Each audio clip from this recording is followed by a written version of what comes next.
নমস্কার, আমার চ্যানেলে তোমাদের অনেক অনেক স্বাগত। আজকে আমরা একটু বেরিয়ে পড়েছি মেয়ের পিসির বাড়ির উদ্দেশ্যে, মানে আমার ননদের বাড়ি। চলো ওইদিকে একটু আজকে সারাটা দিন কাটিয়ে নেওয়া যাক। তো এখন মোটামুটি সারাটা দিন বলা চলবে না, সকালের দিকে আমরা বেরোতে পারিনি। এখন প্রায় 12:30 পেরিয়ে 1টা ছুঁই ছুঁই হয়ে গেছে। তো আমরা দুজনে রেডি হয়ে চলছি। মেয়ে কিছুতেই ভিডিও বানাতে দেবে না, ও ভাবছে আমি এখন সেলফি তুলবো, তাই পোজ দিচ্ছিল একটু। তো যাই হোক, দেখো এদিকে লেফট সাইডে দেখতে পাচ্ছ যেগুলো, ওগুলো এখানে জামশেদপুরের বিভিন্ন কোম্পানি। এখানে এত বেশি কোম্পানি, তাও রাস্তাঘাট কিন্তু একদম ঝকঝকে, তোমরা দেখতেই পাচ্ছ। এই যে দেখতে পাচ্ছ, এটা টাটা স্টিলের মেন গেট। অনেক গেট আছে, তার মধ্যে এই গেটটাই আমি আসা যাওয়ার সময় চোখে পড়ে। চলো ফাইনালি আমরা পৌঁছে গেছি, এবার বাড়ির দিকে যাওয়া যাক। মেয়ের রাস্তা চেনা, তাই মেয়ে সামনেই এগিয়ে চলেছে। ওদের যে ফ্লোরটা আছে, ওরা 3rd ফ্লোরে থাকে। তো চলো আমরা লিফটের সাহায্যে ওপরে যাই। ফাইনালি পৌঁছে গেলাম। 4টা দরজার মধ্যে কোন দরজাটা পিসি বাড়ির সেটাও মেয়ের খুব ভালোভাবেই চেনা, তাই গিয়ে আগে ভাগে দাঁড়িয়ে পড়েছে। কলিং বেলটা পর্যন্ত হাত পৌঁছায় না, তাই সেটা আর ডাকতে পারেনি। চলো ফাইনালি পৌঁছে গেছি। অল্প কিছুক্ষণ কথাবার্তা বলার পরে তারপরে দেখো বাকিদের খাওয়া দাওয়া হয়ে গেছে। দেখি দিদি এবার আমাদের দুজনের জন্য কি বানাচ্ছে। ছোলার ডাল ভিজিয়েছিলেন, তো ওটারই গরম গরম বড়াগুলো ভেজে নেওয়া হচ্ছে। বাকিদের খাওয়া দাওয়া হয়ে গেছে, আমরা দুজনেই বাকি আছি। তো দেখো কি কি বানানো হয়েছিল। যেহেতু শ্রাবণ মাস শেষ হয়নি, তাই নিরামিষই খাওয়া দাওয়া চলেছিল আমাদের। আলু পোস্ত, তারপরে সোয়াবিন আলুর তরকারি, পুর ভরা উচ্ছে, আরও বড়া ভাজা, ডাল, আরও কি করেছিল, অনেক কিছু ছিল। চলো দিদি যতক্ষণ বড়াগুলো ভাজছে আমি তোমাদের একটু ঘরটা ঘুরিয়ে দেখাই। এই যে দেখতে পাচ্ছ, এটা ঢুকে যেতেই প্রথমে ওদের বিশাল বড় একটা ডাইনিং রুম। এবার লেফট সাইডে ঠাকুর ঘর, খুব সুন্দর করে সাজানো, যেখানে জগন্নাথ, বলরাম আর সুভদ্রার মূর্তিটা খুব সুন্দর করে রাখা আছে। এবার ডাইনিংয়েরই লেফট সাইডে আছে কিচেন, আর সামনের দিকে আছে ব্যালকনি। এই দেখতে পাচ্ছ, এটা হচ্ছে কিচেন। কিচেনটাও ভালোই খোলামেলা।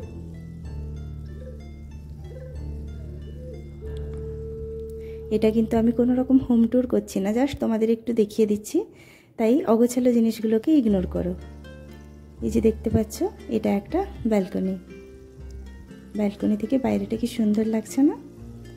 আমি আসলে ফ্ল্যাটে থাকি না বলে আমার আবার ফ্ল্যাটটা একটু বেশি পছন্দ। যারা আবার ফ্ল্যাটে থাকে তারা আবার বলে তাদের নাকি বাড়িটা বেশি পছন্দ হয়।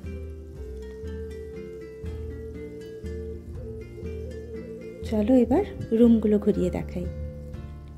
ডাইনিংয়ের সাথে এটা ছিল অ্যাটাচ ব্যালকনি। এবার এই দিক দিয়ে সোজা একটা ছোট সরু গলির মতন আছে। লেফট সাইডে দেখতে পাচ্ছ, এটা একটা বেডরুম।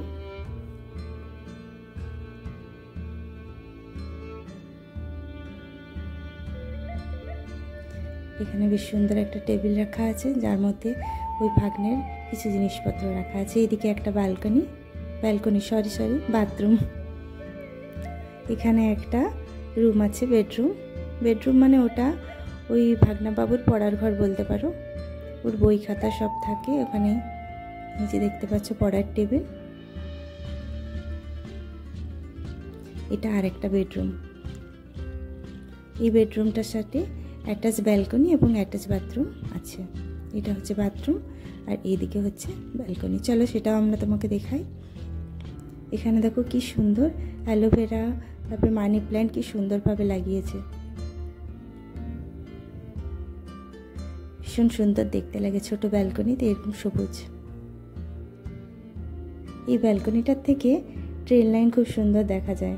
তো আমার মেয়ে আসলে এখান থেকে যেতেই চায় না। এই দেখো মালগাড়ি হলেও একটা দেখাতে পেরেছি তোমাদের।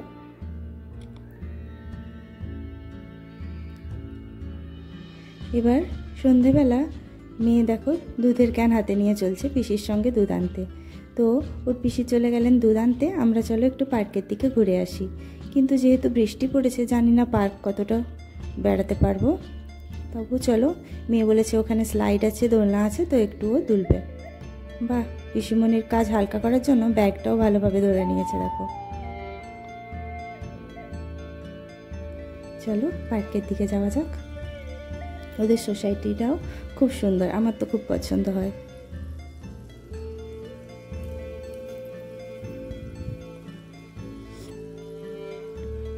এগুলো দেখতে পাচ্ছ বড় বড় যেগুলো, ওগুলো ডুপ্লেক্সগুলো আছে।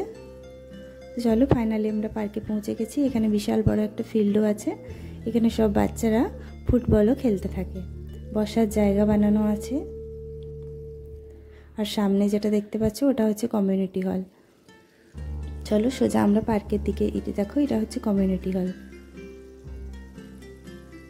এবারে যে দূরে দেখতে পাচ্ছ ইয়েলো কালারের দেখা যাচ্ছে একটু, ওগুলোই হচ্ছে স্লাইড। চলো পৌঁছেই দেখতে পারবো ওগুলোর অবস্থা কীরকম।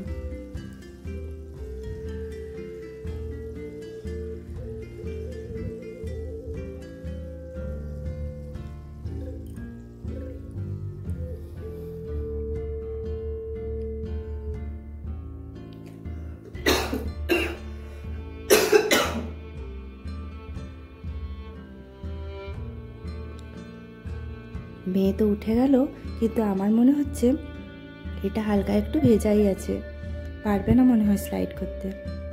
চলো ও নিজেই দেখলো, এবার বলছে না এটাতে আর স্লাইড করা যাবে না, ড্রেস ভিজে যাবে। আমার গলার অবস্থাটা না খুব খারাপ, এত কাশি হচ্ছে, ওয়েদারটা এত খারাপ না। তো চলো পার্কে যখন হলো না, চলো একটু সামনের মন্দিরটাই ঘুরে আসি।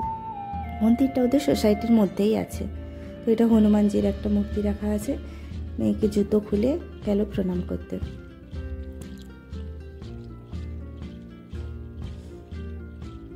চলো এখান থেকে বেরিয়ে যাই আমরা আর একটা মন্দিরে।